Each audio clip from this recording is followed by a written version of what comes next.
অভিজিৎ বাবুর গবেষণা কারা চুরি করতে চাইছে জানতে হবে আমাদের। কিডন্যাপারদের সামনে বসে থাকা কম্পাস আর নিজেই বলছে আমাকে তুলে নাও।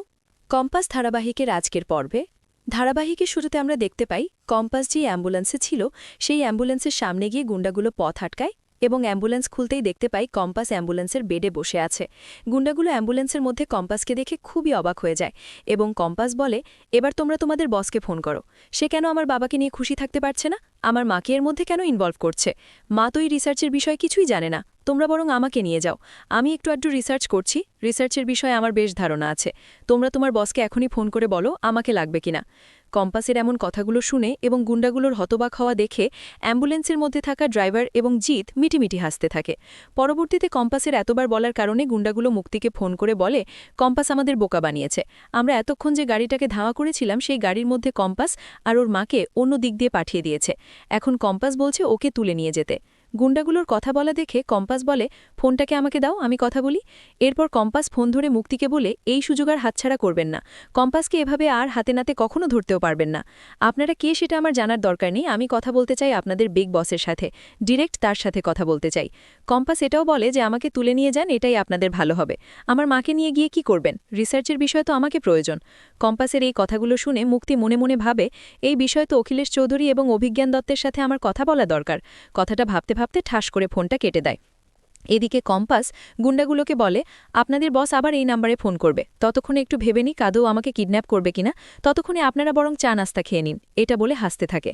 অপরদিকে আমরা চৌধুরী বাড়িতে দেখতে পাই বিহান নিতুজাকে বলে মা তুমি কিন্তু কম্পাসকে বোঝাও, কম্পাস এটা ওদের সাথে লড়তে পারবে না, ওরা অনেকজন, তাছাড়া কম্পাস পুলিশকে কিছুই জানাতে দিচ্ছে না, পরে যদি পুলিশ সবটা জেনে আমাদের জিজ্ঞেস করে কেন আমরা কিছু জানাইনি তখন কি উত্তর দেব। কম্পাস নিজেকে কি মনে করছে, সুপার হিরো, ও কি কখনো অতগুলো লোকের সাথে পেরে উঠবে একা একা, কম্পাস কখনোই একা লড়তে পারবে না।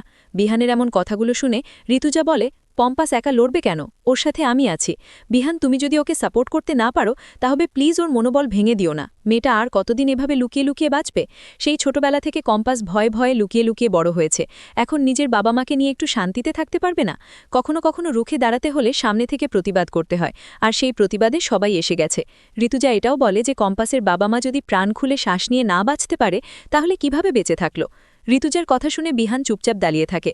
এদিকে অখিলেশ চৌধুরী পৃথাকে এসে বলে আমার অফিসে যেতে হবে, তাড়াতাড়ি ব্রেকফাস্ট দাও, অফিসের দেরি হয়ে যাচ্ছে। পরবর্তীতে অখিলেশ চৌধুরী ঋতুজাকে আনমনা দেখে বলে কি ব্যাপার, তোমাকে এমন চিন্তিত লাগছে কেন, কি হয়েছে তোমার। তখন ঋতুজা বলে বাবা তুমি মনে হচ্ছে কিছুই জানো না, কম্পাসের বাবাকে কিডন্যাপ করা হয়েছে, সেই ফর্মুলাটার জন্যই হয়তো, এটা বুঝতে পারছো কোন ফর্মুলা। অখিলেশ কোনোভাবে তুমি এর মধ্যে জড়িত নাও তো। পরক্ষণে অখিলেশ চৌধুরী বলে আমি হয়তো ফর্মুলাটা পাবার চেষ্টা করেছি, কিন্তু এখন আমি সবকিছু ছেড়ে আমার পরিবারকে সময় দিচ্ছি, তাছাড়া আমি এসবের কিছুই জানতাম না, আমি জানি কম্পাস আমাকে পছন্দ করে না, কিন্তু বিশ্বাস করো আমি এসবের মধ্যে নেই, আমি শুধু আমার পরিবারের ছেলেমেয়ে মানুষদের ভালোবাসা নিয়েই থাকতে চাই।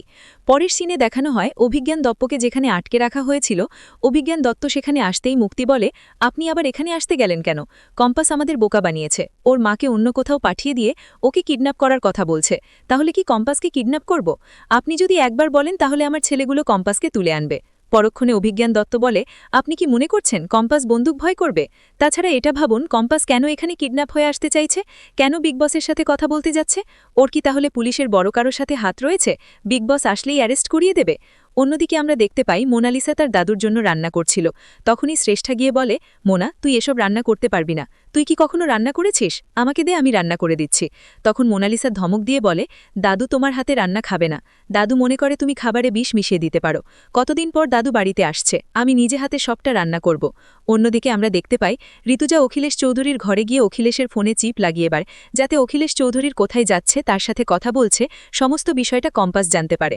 পরবর্তীতে ঋতুজা কম্পাসকে ফোন করে বলে তোর কথা মতো চিপ লাগিয়ে দিয়েছি, এবার তুই সবটা জানতে পারবি। শেষ পর্যায়ে আমরা দেখতে পাই রশ্মিকা কম্পাসকে বলে বড় বৌদি তো এখানে থাকতে পারবে না, আমি এখানে থাকি কাকিমার সাথে। তখন কম্পাস বলে তুমি এখানে থাকলে মাহি সন্দেহ করবে, তাছাড়া মাহি জেনেও যেতে পারে, আর একবার জেনে গেলে মাহি মোনালিসাকে সবটা জানিয়ে দেবে। এদিকে মেঘমালা বলে একদিন জাপটে ধরে বলার দরকার পরিবারের বিরুদ্ধে যাওয়াটা ঠিক কাজ করছে না।